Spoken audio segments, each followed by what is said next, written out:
ഇട റോഡുകളിലൂടെ ചെറിയ ബസ്സുകൾ ഓടുന്നത് ജനങ്ങൾക്ക് സൗകര്യപ്രദമായിരിക്കുമെന്ന് പറഞ്ഞു. അതിന്റെ അടിസ്ഥാനത്തിൽ ബഹുമാനപ്പെട്ട ഗതാഗത വകുപ്പ് മന്ത്രി ശ്രീ കെ ബി ഗണേഷ് കുമാറുമായി ചർച്ച നടത്തി. അതിനെ തുടർന്ന് നിലവിലുള്ള കൌൺസിലർമാരോട് നേരത്തെയൊക്കെ ഈ ബസ് ഓടിക്കൊണ്ടിരുന്ന റൂട്ടുകളിൽ, അതായത് ജനങ്ങളുടെ ഭാഗത്തുനിന്ന് ഇട റോഡുകളിലേക്ക് ബസ് ആവശ്യമുണ്ട് എന്ന് ഉള്ള സ്ഥലങ്ങളിൽ നിന്നുള്ള ഡീറ്റെയിൽസ് കളക്ട് ചെയ്തു. കൌൺസിലർമാർ തന്ന റിപ്പോർട്ട് അനുസരിച്ച് 29 സ്ഥലങ്ങളിലാണ് ആദ്യഘട്ടം ഇടറോഡുകളിൽ ചെറിയ ബസിന്റെ ആവശ്യമുള്ളതായി കണ്ടത്. അത് KSRTC മുമ്പാകെ സമർപ്പിക്കുകയും ബഹുമാനപ്പെട്ട മന്ത്രിയുമായിട്ടൊക്കെ ചർച്ച നടത്തിയതിന്റെ അടിസ്ഥാനത്തിൽ ഇപ്പോൾ അടിയന്തരമായി 23 റൂട്ടുകളിൽ ബസ് അടുത്ത ദിവസങ്ങളിൽ മുതൽ ഓടിത്തുടങ്ങും. അപ്പോൾ അതിനുള്ള ധാരണയായിട്ടുണ്ട്. ഇന്ന് രാവിലെ ബഹുമാനപ്പെട്ട മന്ത്രിയുടെ ഓഫീസിൽ നടന്ന ചർച്ചയിലാണ് അതിന്റെ അവസാനഘട്ട രൂപമായിട്ടുള്ളത്. അതിന്റെ അടിസ്ഥാനത്തിൽ ശനിയാഴ്ച രാവിലെ 7:30 മണിക്ക് കൊടുങ്ങാനൂർ വാർഡിൽ കുലശേഖരത്ത് നിന്ന് എന്റെ സർവീസ് ആരംഭിക്കും. അപ്പോൾ കുലശേഖരം, കൊടുങ്ങാനൂർ, തിട്ടമംഗലം, കുണ്ടവൻകടവ്, കുരുവിക്കാട് ഇതുവഴിയുള്ള ബസ്സായിരിക്കും. ശനിയാഴ്ച രാവിലെ 7:30 ആരംഭിക്കും. 9:30 അതേ സ്ഥലത്ത് ഇതേ റൂട്ടിൽ ബസ്സുണ്ട്. വൈകുന്നേരം 5 മണിക്ക് കിഴക്കേക്കോട്ടയിൽ നിന്നും തിരിച്ച് ബസ് വരും. ഇതുപോലെ തന്നെ മറ്റ് 22 വാർഡുകളിൽ കൂടി ഇപ്പോൾ ആദ്യഘട്ടത്തിൽ സർവീസ് ശനിയാഴ്ച മുതൽ ആരംഭിക്കും. അതിനെ തുടർന്ന് കൂടുതൽ ആവശ്യങ്ങൾ വരുന്ന സ്ഥലങ്ങളിൽ നിന്നും KSRTC വീണ്ടും പരിഗണിക്കാമെന്ന് പറഞ്ഞിട്ടുണ്ട്. കൌൺസിലർമാർ തന്ന റൂട്ടുകൾ ചിലത് ഫീസിബിൾ അല്ല. അവിടേക്ക് ബസ് അയച്ചു കഴിഞ്ഞാൽ അതിൽ യാത്രക്കാർ അത്തരത്തിലുണ്ടാവാൻ സാധ്യതയില്ല എന്ന് മനസ്സിലാക്കിക്കൊണ്ട് ഞങ്ങൾ നടത്തിയ ചർച്ചയുടെ അടിസ്ഥാനത്തിൽ അതൊന്നുകൂടി പുനഃക്രമീകരിക്കാൻ വേണ്ടി തീരുമാനിച്ചിട്ടുണ്ട്. അപ്പോൾ കോർപ്പറേഷൻ ജനങ്ങളുടെ ഭാഗത്തുനിന്നുണ്ടായ ആവശ്യം ഗതാഗത വകുപ്പിന് മുൻപാകെ വച്ചത് നടന്ന ചർച്ചകളിലൂടെ ആ പ്രശ്നം പരിഹരിക്കുകയാണ്. ശനിയാഴ്ച മുതൽ ആരംഭിക്കുകയാണ്. അത് മാധ്യമപ്രവർത്തകർ പലപ്പോഴും കഴിഞ്ഞ ഒരു മാസമായി നിരന്തരം ചോദിച്ചുകൊണ്ടിരുന്നു അടുത്ത ഘട്ടം എന്താണെന്ന്. അടുത്ത ഘട്ടം ഇതാണ്, പ്രശ്നം പരിഹരിച്ചു ബസ് ഓടി തുടങ്ങും. കൊടുങ്ങാനൂർ വാർഡിൽ നിന്നാണ്.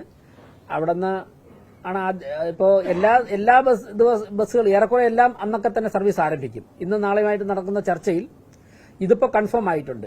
ATO ആയിട്ട് സംസാരിച്ചപ്പോഴേക്കും അതിന്റെ സമയമൊക്കെ ഫിക്സ് ചെയ്തു. ഇന്ന് നാളെ നടക്കുന്ന ചർച്ചകൾ മറ്റുള്ള കൌൺസിൽ ഇപ്പോൾ മേയറുടെ വാർഡായതുകൊണ്ട് ഞാൻ ചർച്ചയിൽ പങ്കെടുത്ത ആളായതുകൊണ്ട് അപ്പം തന്നെ സമയം തീരുമാനിക്കാൻ പറ്റി. മറ്റെല്ലാ കൌൺസിലർമാരോട് ഇന്ന് നാളെയായിട്ട് ചർച്ച നടത്തി മിക്കവാറും ശനിയാഴ്ച ഞായറാഴ്ച മുതൽ എല്ലാ ബസ്സും ഓടി തുടങ്ങും. KSRTC തയ്യാറാണ്. അവരെല്ലാം പ്രിപ്പയർ ആയി കഴിഞ്ഞു. ഇതിലേറെക്കുറെ എല്ലാ സർവീസും നേരത്തെ ഉണ്ടായിരുന്ന സർവീസുകൾ ഇടയ്ക്ക് നിന്നുപോയതാണ്. എന്നാൽ ചില സർവീസുകൾ പുതിയതായിട്ടുണ്ട്. അതിന്റെ ഡീറ്റെയിൽ ആയിട്ടുള്ള റിലീസ് ആവശ്യമാണെങ്കിൽ തരാം, ഏതൊക്കെ റൂട്ടാണ് എന്നൊക്കെ തരാം. ചിലത് കൌൺസിലർമാർ ആവശ്യപ്പെട്ടത് അത്രത്തോളം ഫീസിബിൾ അല്ല എന്നുള്ളത് കൊണ്ട് അത് മാറ്റിവെച്ചിരിക്കുകയാണ്. ഒന്നുകൂടെ ചർച്ച ചെയ്തിട്ട് പുനഃക്രമീകരിക്കും.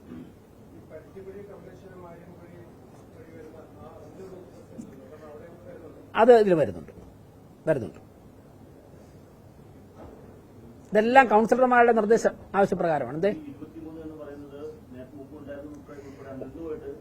മുൻപുണ്ടായിരുന്നതിൽ നിന്നുപോയത് പുനരാരംഭിക്കുന്ന ഉൾപ്പെടെയുണ്ട്. പുതിയ സർവീസും ഉണ്ട്. രണ്ടുമുണ്ട്. കൊടുത്തതിലും സാധ്യമാകുന്നതൊക്കെ തന്നെ ഗതാഗത വകുപ്പ് അംഗീകരിച്ചിട്ടുണ്ട്.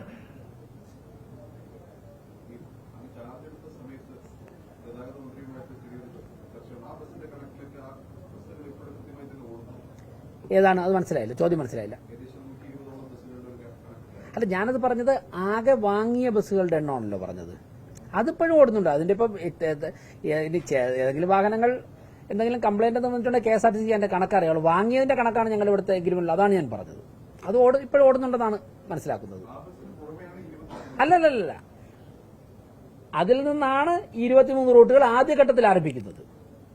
ആ 115 ബസ്സുകളിൽ നിന്നാണ് 23 ബസ്സുകൾ ആദ്യഘട്ടത്തിൽ ആരംഭിക്കുന്നത്. പിന്നെ ഞങ്ങൾ ആവശ്യപ്പെട്ട ചില റൂട്ടുകളിൽ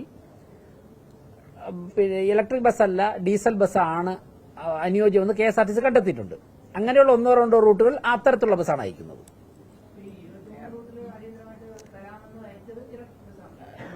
ഇലക്ട്രിക് ബസ്സാണ്. അതിൽ 2 സ്ഥലത്ത് കുറച്ച് കയറ്റം കൂടുതലായതുകൊണ്ട് ഡീസൽ ബസ്സാണ് സൗകര്യമെന്ന് KSRTC കണ്ടത്. അവരാണല്ലോ എക്സ്പെർട്ട്.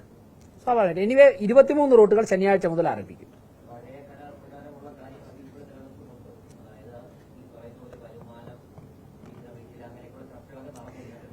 അല്ല, ഞങ്ങൾ ആവശ്യപ്പെട്ടതിൽ ഈ ബസ് എത്രയും പെട്ടെന്ന് റോഡിലിറക്കി ജനങ്ങൾക്ക് പരമാവധി ഗുണപ്പെടുക എന്നുള്ളതാണ് ആദ്യഘട്ടത്തിൽ നടത്തിയ ചർച്ച. അത് തൃപ്തികരമായ രീതിയിലാണ് ചർച്ച അവസാനിച്ചത്. അതിന്റെ അടിസ്ഥാനത്തിലാണ് ശനിയാഴ്ച മുതൽ റൂട്ട് ആരംഭിക്കുന്നത്. KSRTC ഒരു പഠനം നടത്തിയിട്ടുണ്ടാവുമല്ലോ, അവരൊരു പഠനം നടത്തിയിട്ടായിരിക്കുമല്ലോ. ഇപ്പൊ ചില റൂട്ടുകളിൽ ആദ്യത്തെ കുറച്ച് ദിവസങ്ങളിൽ ഒരു പക്ഷേ ആൾക്കാർ കുറച്ച് 1-2 ആഴ്ച ഓടുമ്പോഴായിരിക്കും കിട്ടുന്നത്. അതിനെക്കുറിച്ച് KSRTC ആണ് പഠിച്ചിട്ടുള്ളത്.